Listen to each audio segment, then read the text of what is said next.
All right, let's get it started. Welcome to the third episode of the Wag Pod. Cool, yeah. Today we have with us superstar Nate Gross, aka Nathan. Might prefer that. I'm gonna call you Nate though, but it's cool. I appreciate it's whatever. that. You know. Start off by saying, obviously, very cute hat. Looks really good on you. Got the charcoal gray. We're kind of twinning right now. So I have known Nate since second grade, third grade? Yeah. Soccer, twins. It's been a long time. But yeah, basically really we knew each other from Brunson, and then we went to Haynes. This was elementary school, middle school, and then into high school. And we kind of went our different ways in college. And I feel like I kind of started to show you my little entrepreneurial side. But before, it wasn't something I was, kind of as interested in. And that started with Golden Grapes? Yeah. No, I'd love to talk about it. Yeah, I mean, it's about your life. Yeah. But, growing up, you were always very academically gifted. You enjoyed that. And I always enjoyed a little bit of entrepreneurship. I always thought that was what I was going to do. Yeah. It's hilarious how life works, right? I have basically ran away from any of that kind of stuff. I'm just pursuing that 9 to 5. Which is great, too. No. And I feel like you're enjoying, because you're in Elizabeth City. Is it flight school, or what is it called? Yeah, so I'm in college, and it's studying aviation science with a focus on flight education, which is just a lot of long talk for I'm in college to be a pilot. Right. And so doing that, but then I remember I'd reach back out, because I moved back to Winston for like 6 months, and I forget, it might have been that summer, and that was like the first kind of glimpse where I was like, dude, I want to design this movie app. Like, I love Rotten Tomatoes, and we met up, where'd we go, Joymongers, I think? Yep. It was rock trivia. We didn't do very well. But kind of just started, because Nate has grown up, like, really enjoyed video games like Rust a lot. Yep. And he knows a little something about kind of like building apps and that kind of thing. So, kind of got an introduction into that with him. And, at the time, it was still summer, and we didn't really have like necessarily the backing and excitement around and like the motion that we have around Wag Works. Yeah. But I think that little spark, it kind of showed that, like, I don't know, Nate's a very, very good friend of mine, and he's, a huge supporter of mine, and I'm a huge supporter of him. And I think when it came time to, it was like November, I called you about Wag Works, right? Yeah. Do you remember how that went? Yeah, that was interesting, because we had been talking. It was kind of like a snowball rolling down a hill. It started real slow. In the summer, we had talked about Golden Grapes, and we were putting some docs together and really just hearing his ideas. And they were, even at that time, there was almost too much ideas going on. His brain is just going too quick, too fast, so much going on. And the Golden Grapes is actually one of my favorite projects. Yeah. This is Wag Works, however, was something real and physical. Right. It's tangible. It's something we both could do. Because Yeah. you had done dog jobs at that F3 workout thing that my dad does. Like, when I was gone, Nate was the go-to guy. He was booking it. Like, this guy, he loves dogs, I do love dogs. I grew up with one family dog. Yeah. Her name was Jazz. Mm-hmm. She was a German short-haired, and I loved her. She slept on my bed every night. Grew up, we were really, really close. And ever since that, it's just a really good bond between me and dogs. And that was that summer where literally everyone and their mother was like needing a dog sitter. It was like, my dog sitter's canceled. And I wasn't complaining. I was making a lot of money, and I was getting to hang with the pups. Well, I remember one, I forget, it was a Great Dane that you liked. His name was Max. And like, it was, because you were doing the job, you were going in and, like, you took the time, you're like, okay, I'm doing what I need to, but you were like, dude, I'm going back over there. I was like, dude, Nate, you want to go, like, meet out for a drink or something while we're here? It's like, I'm going to hang out with this dog. I'm just going to go hang out and, hang out with Max. Yeah. And I think that kind of going into Wag Works and that first phone call, I called Nate and kind of shared this idea, right? Because I had, I wanted this at first to be something where, I recruit some friends maybe in Chapel Hill or Charlotte or wherever, and set up some sort of insurance kind of, which is a good way to, you can make a couple tens of grands, right, doing that per year, but it's not something that's as scalable and as viable. And so when we switched to more of this like module certification based, and I remember I couldn't tell you anything at the time because we were working on like It was a big mystery. It was, and your mom was like, "Dude, what are you doing? What's Richmond right now? What's going on?" I didn't know. Yeah, but you did fill me in pretty. It didn't take too long for you to fill me in. I was in the dark for like a week or so. Right.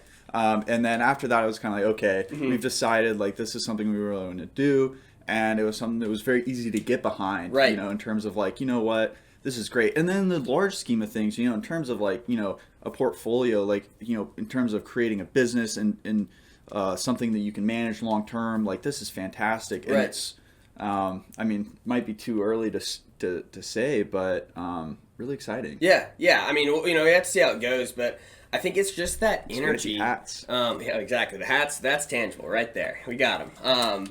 But, you know, I think it's interesting that first phone call, you could almost feel the excitement. Like, I was just kind of rambling on. Like, it was a weird time for me, a couple different life things going on, but I was just like, we wanted to think big. And we got to, like, just pitching all these different ideas. Like, what are we going to make this business we're going to do? And we were like, wait a minute, dude. You want to be a pilot? Who flies all the zoo animals to America? I was like, why can't that be Wag Works? We were both like, okay, it's not going to be Wag Works, but we can at least, you know, try and... You know, when Amazon was started, I doubt they were thinking they were going to be a global company. Right, just based on books from the get-go. Yeah, I mean, you know, you had a lot of stuff going on at the time, but you were still able to maintain focus. Right. And the fact that we're sitting here is kind of evidence of that. Right, and I think that's like one reason I really wanted to bring on Nate to kind of help me kind of weed through, and same with Alex, kind of like weed through ideas of like what we want to do, what's something that we can achieve kind of day to day, and go from there. And so I know Nate, something important to him a lot is like philanthropy and helping. You've done some mission work through your church, is that right? Yeah, that was awesome. I loved my time at... Was it Guatemala? Yep. Okay. Spent some time in Guatemala building homes, and actually what I was building was almost like a technical center to learn trade skills. Yeah. I was just laying some bricks, nothing crazy, but making friends. Yeah, but I mean, all through high school, middle school, my mom was very adamant I was involved in that kind of stuff. Sure. And I never took a philanthropic approach. I was always more in terms of mission work. However, they're kind of the same thing. They're similar, right? And they feed on each other. Yeah. And I think so. You know, that's why I brought Nate on a little bit. Give it an introduction, kind of into who he is. Like, we didn't really have a title for what Nate. You know, early on we were like, "What's everyone's titles?" We're like, it doesn't really matter. But the way I look at it, Nate's kind of like a jack of all trades, right? ChatGPT, a better way to say that, business generalist. So that's nice. But he's going to be helping a lot out with Wag Works Cares, and so that's going to be our philanthropic fund. We're in the process of getting all the documents approved, stuff like that. It takes time, and you got to follow the steps. And it's my first time kind of doing that. But I think along with building something to scale, along with you know, having a couple different things going on, it all feeds back on each other. And like for Nate and I would say the Wag Works Cares is probably one of the more important things about this entire business to us. 100%. So do you want to talk a little bit about how like we kind of started, you know, pitching ideas about it back and forth? Because we were first thinking more of we'll have our own kind of therapy dog. So yeah. Of course. I mean, our main thought was that we were going to be kind of the breakthrough into this and be, you know, okay, we're both a business, but then we're also going to have a side where we're giving right back to the same community that we're servicing. And it was a rude awakening that we weren't the first to think of. Right, but it was a good awakening too. It was great, and the people that we met, and getting involved with Pautism. So that was the first. Right. Yeah, that was podcast. Basically, yeah, that was our first podcast. Bevo, Donnie Wilson, and you know, essentially, it just kind of became. We realized that groups that, you know, help provide therapy dogs for people with, you know, with autism or other kind of needs that they have, they exist out there. And if we can form relationships with them, what we want to do at Wag Works Cares is work with them to kind of find out their goals. Yeah. And we did that in our we met Bevo over at Lot 63, right? Yeah. A cute little place downtown where we got to basically hear the entire story of Pautism. And it was a really great one. Hopefully you guys heard it. If not, check out the other podcast. Yeah. But in case you missed anything, basically he created this from nothing with his friends and his family due to personal reasons, and there's tons of these philanthropies out there that just exist that don't get any recognition. They're not getting the exposure that they need. They don't get the exposure they need. So, which that was such a unique kind of perspective for us to hear. Yeah. Because you feel like sometimes it's like, as a company's building, they might want to donate for tax deductible reasons. They might want to do that. And so, like, they've been very blessed and fortunate where they've been able, like we talked about, they haven't had to turn down a grant, which is incredible. But what we want to do is bring more exposure to them. So as Wag Works builds its brand, we kind of will have, we have a couple different ideas, right? We'll have 10% in the future once everything's 501c3 status. 10% of all sales are going to go to that. We'll have a couple like silent auctions with some of our partners. We'll do events for that. And what we want to do is take those funds and then basically have our board of directors there kind of decide. And so Nate has been appointed, in the paperwork, we still have to finish, but he's going to be the chairman of the board of directors for Wag Works. So that means because we have myself as the president, and then Wood Boone, John's older brother, who's going to be the treasurer, Kevin Noyes as the secretary, and just a loaded squad, right? Alex is going to be on... the man behind the camera. He's going to be there. But the idea is, what I wanted to do with this is kind of make it a think tank. And when you get a big group of like young people who are energetic and excited and kind of see behind that mission, we're really kind of looking forward to everything that we can accomplish. Especially when you have such a genuine team. I think that's one thing that really stands apart here is that we've got people who really actually care about the human to human interaction.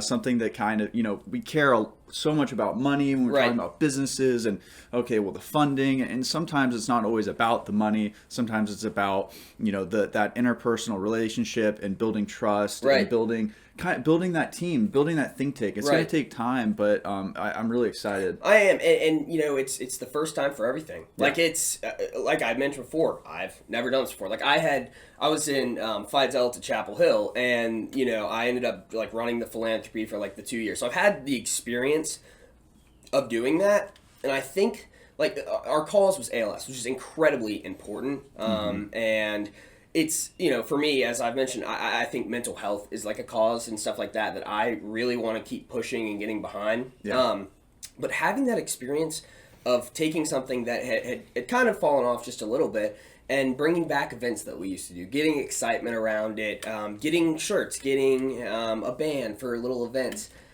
I enjoyed that experience, and I saw that like I can build something, but you have to have the people around you. Yeah. I think having a strong team. I think that you can kind of speak on that. Working with really strong individuals like Hansel. Yeah. Having Alex here. For these podcasts. So.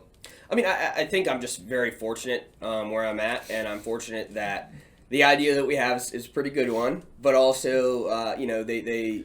Well, it's not just a good idea. I mean, you're one of my favorite parts about Wag Works, and this is a little off topic of the philanthropy, is I've worked a lot of jobs. I worked all through high school, through college. I had tons of different jobs. I was all over the place. I was a math tutor. You're a good chef, worker. Server, construction, demolition, and my favorite out of all of them was dog sitting. It gave me the opportunity to.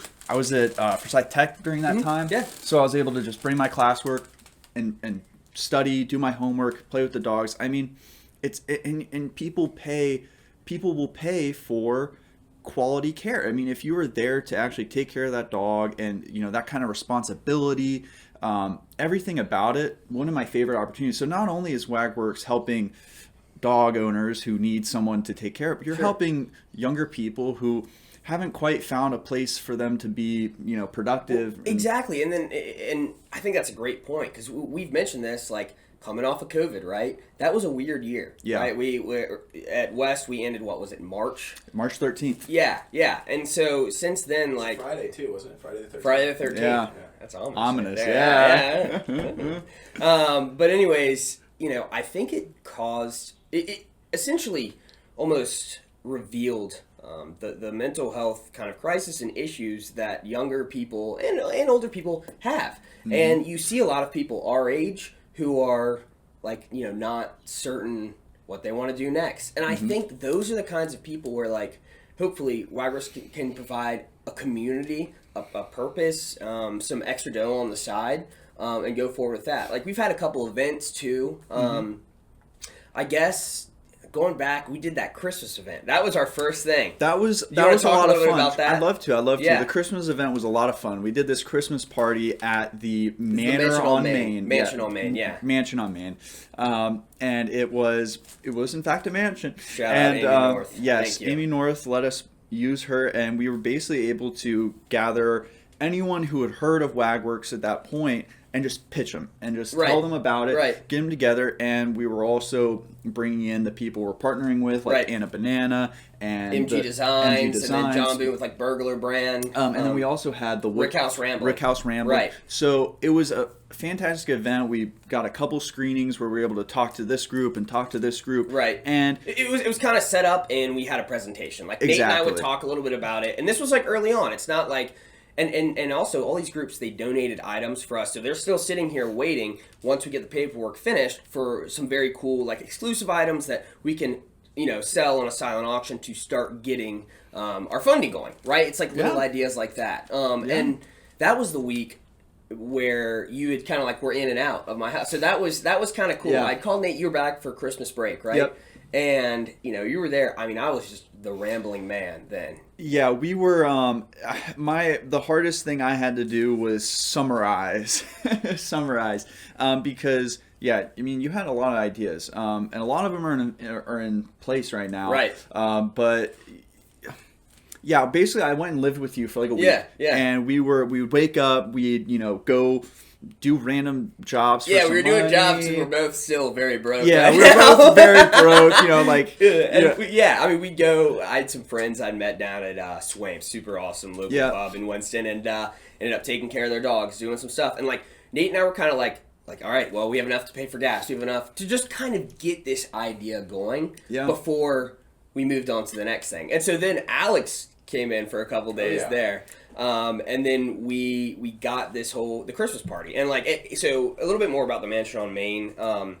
It's a historic house in Old Salem. And so Amy North kind of gives it out and lets philanthropies use it for free for events. So it was such a fantastic event. People loved the house. And it was more of a gathering information. Yeah. Kind of like a polling, kind of just seeing how things are going, getting a little bit of excitement, word about it. Well, 'cause we got so many reviews. Right. And positive, very constructive criticism in some cases. Right. Like, all right, first presentation, Richmond, a little off topic there. Let's get back to it. But in terms of like, okay, so you're going to be doing this. So like, okay, where are we going to be servicing? And it's like, okay, these are questions. There's so many aspects. We need people asking questions. Right. And I kind of realized also it's story and storytelling is very important in building a brand. However, when you only have a limited amount of time, I think the important realization I had, at least between that first presentation and that second, is, all right, it's awesome that we have these great people on our team. It's incredible. It's cool to hear a little bit about my story, but we're here to share an idea and get opinions back. So I think having Nate with me has kept me focused on the tasks at hand, Yeah, well, I mean, thank you. I think that's a compliment. You're so hard driven that I gotta crack the whip and say, no, we're going this way, we're doing this. Exactly. But it's been good to kind of keep in touch. I guess we can talk a little bit more about Wag Works Cares. So I mentioned Riley Shire in the first episode, and then we have Duncan Weller, we have, like I said, Alex Green's on the board, and then let's see, a couple more I'm trying to think. Not coming to me right now. Ethan? Yeah, Ethan Moe, and then I know another friend of mine has to have some stuff figured out, and then, I'm trying to think, there's one more. 5 or oh well. Because there's 4 per group. Yeah. Okay. Point being is kind of the layout and structure of doing this is we have been kind of assigning people to different committees in which they'll meet each. So like one might be more about marketing. How do we get it out? One might be more about financial. And Nate, you're over a couple of them, right? Yep. So over financial, and then I think events. Yeah, as well. Yeah. Events is a big thing for you. My experience from living in Colorado, I did a lot of event planning through Savory. Yeah. Weddings, events for Pfizer, and all kinds of companies. So Pfizer. Yeah, no, you wouldn't believe shout who out was the actually vaccine. throwing the parties during COVID. It was the companies making the vaccine. I'm not trying to Dude, you're start doxing nothing. You're doxing them. Just saying. We had to wear masks, but it's a party. Yeah.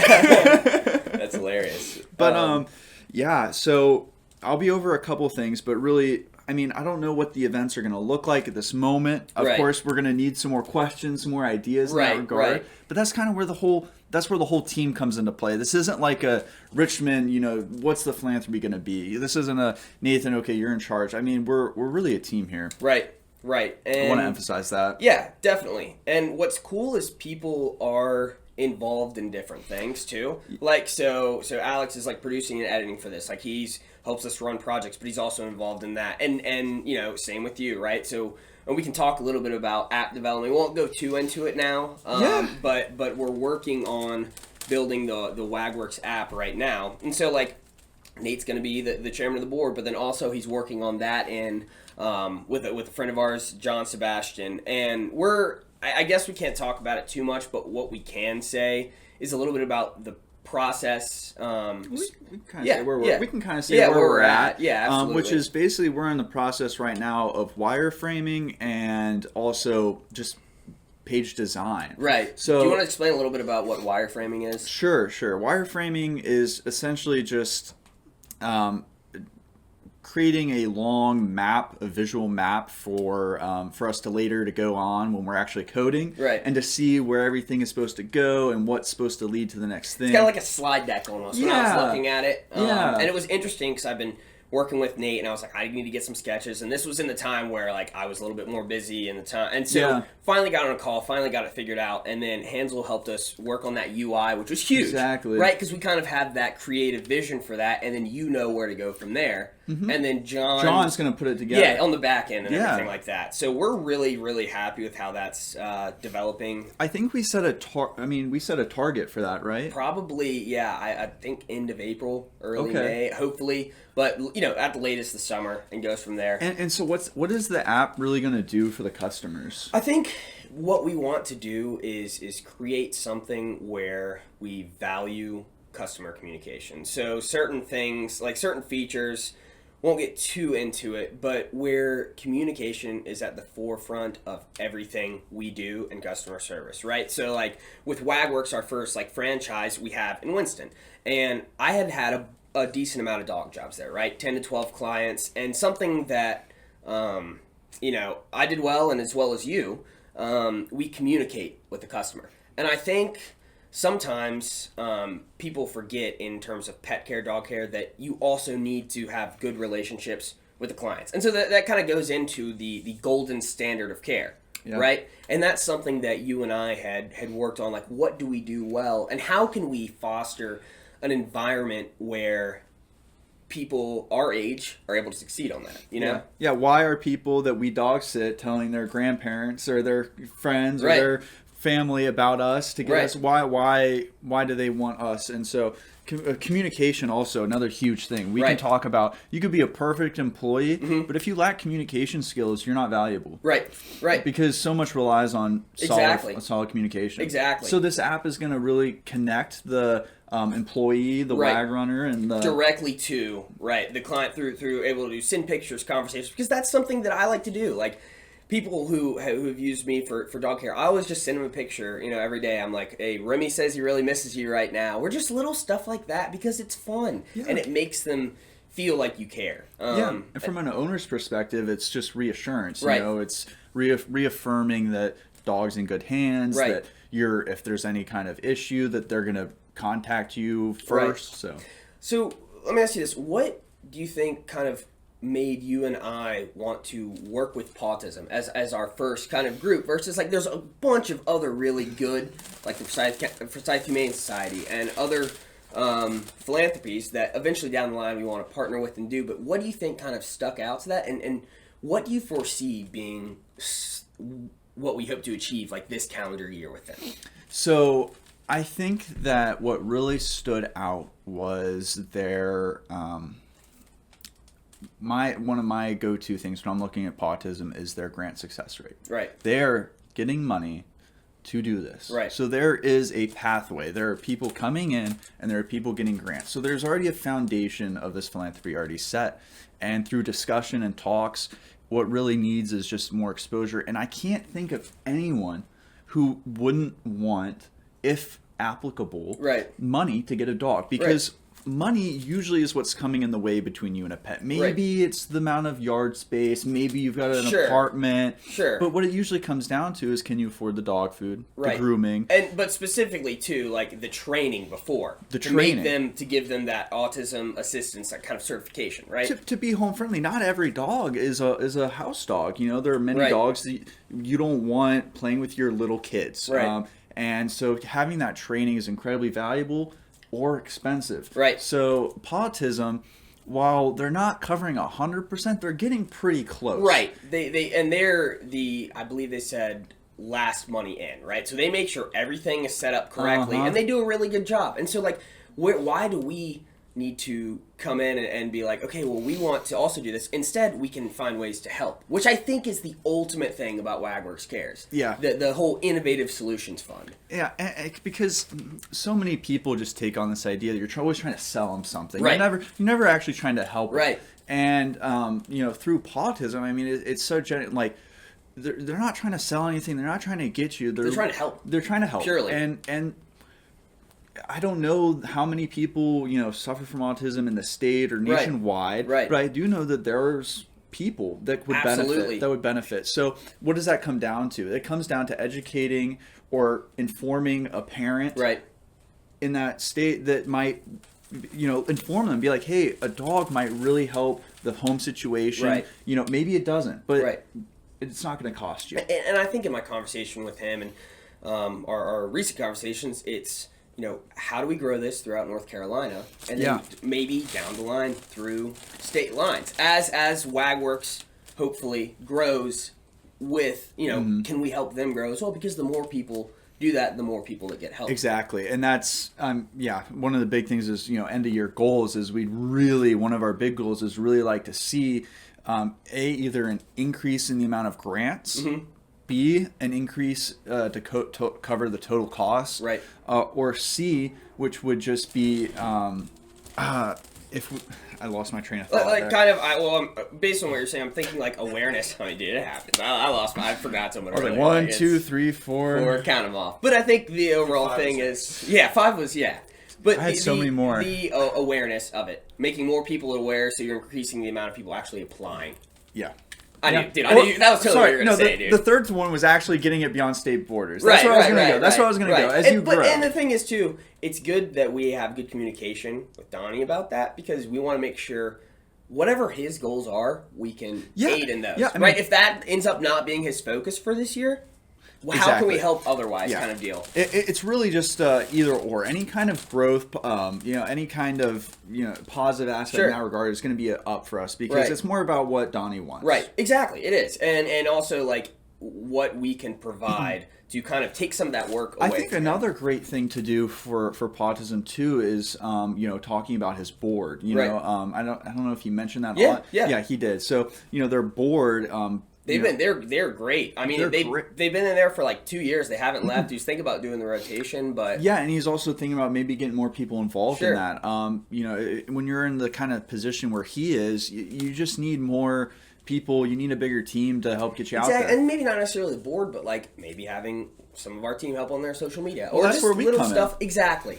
We can come in. So I think we're really excited. I think our realistic goal with this, we have a little bit more filing for our first, I believe it's the incorporation, should be in about a week. Then the next, because I've been kind of teaching myself this, right? Like I have a couple mentors in the philanthropic thing, but mostly like I'm like, what is going on? There wasn't a course for how to create a business in 501c and get that filed? No, I think there's tax ID and then 501(c), so I'm working through it. But this, along with this podcast, are the two things I'm really, really the most passionate about.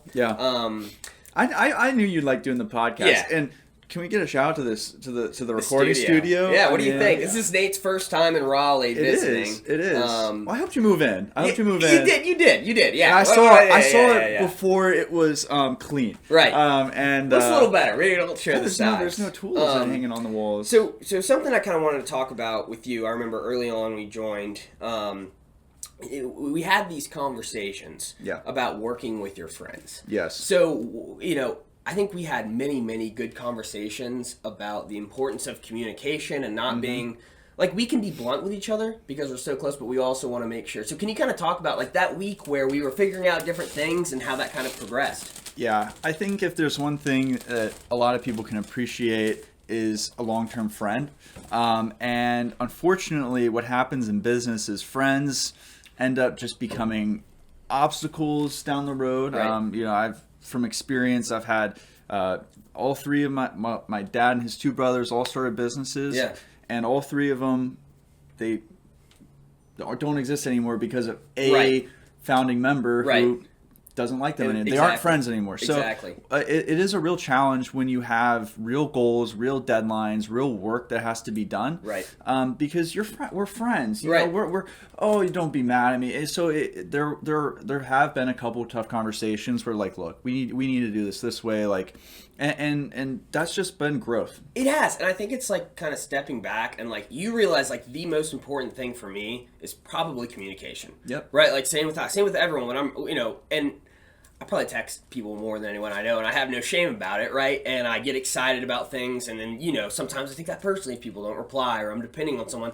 But having this step back of being like, hey, that's something that matters to me, and then you like saying like, hey, spending time with my family or having time to do the things that I need is super important, and being able to create this environment where we feel good saying that to each other, right? Yeah. And like kind of, you're back in school right now, so like, we had conversations about, okay, what can we have one thing for you to focus on to stay kind of involved? Yeah, and that was one place where I just had to be honest and say, like, look, I am in school, so I do have a limited schedule. So, like, this is what I'm going to be able to do. This is what I'm not going to be able to do. Right. And this is my skill set. This is outside my skill set. Right. And, more, especially like the app stuff, you know, with the technicalities of that stuff or, with, anyways. But yeah, so... I mean, honesty, trust, everything like that. I mean, it's been an absolute pleasure, though. Yeah. But from my point of view, like watching you build this company, just kind of having a back seat, but also an inside room at the same time has been absolutely awesome. Because I get to hear your ideas, and then I get to see you enact them. Right. But I also get to kind of like... throw some advice here and there. Right. You've taken some, and sometimes it's... And I think that's great, too, because you realize, like, I want your ideas, and I want your advice. Like, I might not always go with that or everything like that. And I think the coolest thing that you've done for me, like, as a friend and as working with someone, you're like, I want to be there how you need me to be there. Yeah. Right? And, like, taking that, like... I'm a very lucky person to have a friend like you. Seriously. Thanks, man. Thanks, man. And we're really excited. So I think, that kind of wraps it up. Any final thoughts about maybe Wag Works? What are you excited for, like, moving forward? I'm excited for all the new merch we're going to be getting. I cannot wait for the Wag Works hoodies, T-shirts, maybe some sweet Wag Works bathing suits. I need a Wag Works bathing suits. Summertime. Summertime's coming around the corner. Ready, of course. But I mean, in all honesty, I am super excited to see kind of the expansion of our boots on the ground movement effort right now, and also the app, which sometime maybe summer, and also the philanthropy. So a couple really big things coming up, and really appreciate Nate. The other week we were gonna have someone come on and ended up kind of falling through, and Nate. Like, because we want to be consistent with this, right? Like, if we're kind of in a niche right now where we're like I'd mentioned, right? It's that Guy Raz, How I Built This, and then the Matt and Shane Secret podcast, right? And for a while I was like, dude, Nate, I need a co-host. And I think it ended up working where I can kind of come on with different people and talk to them. You don't need a co-host. Yeah. But the thing is, it's like Nate was the kind of guy where I was like, dude, we don't have anyone for this week. Like, can you come down? We want to continue to share what we're doing, and we've had some fantastic guests already, and we got some really cool things lined up to keep sharing, but definitely want to keep having you back on here. Just the fact that you were ready to drive down 2-3 hours just to help out, like, that kind of shows the guy you are, you know? So yeah, I mean, I think that's about it. Obviously, let's see, we're recording this on what's today, Friday? Friday. Right, and Yes. I'm hoping the Heels win tonight. That's Heels. it'll come on Monday, so probably lock that in. Sports betting is not good for you. Don't do, but just in case, you're feeling good about Chapel's the a Heels. lock. Right. All right. Awesome. Well, I think this is great. Cool. Cheers. Thanks for having me. Good Yep. pod. Where's your water, dude? Cheers me with the sake thing. With Cheers. the sake. Cheers. All right. Thank you for having me, man. Yes, sir.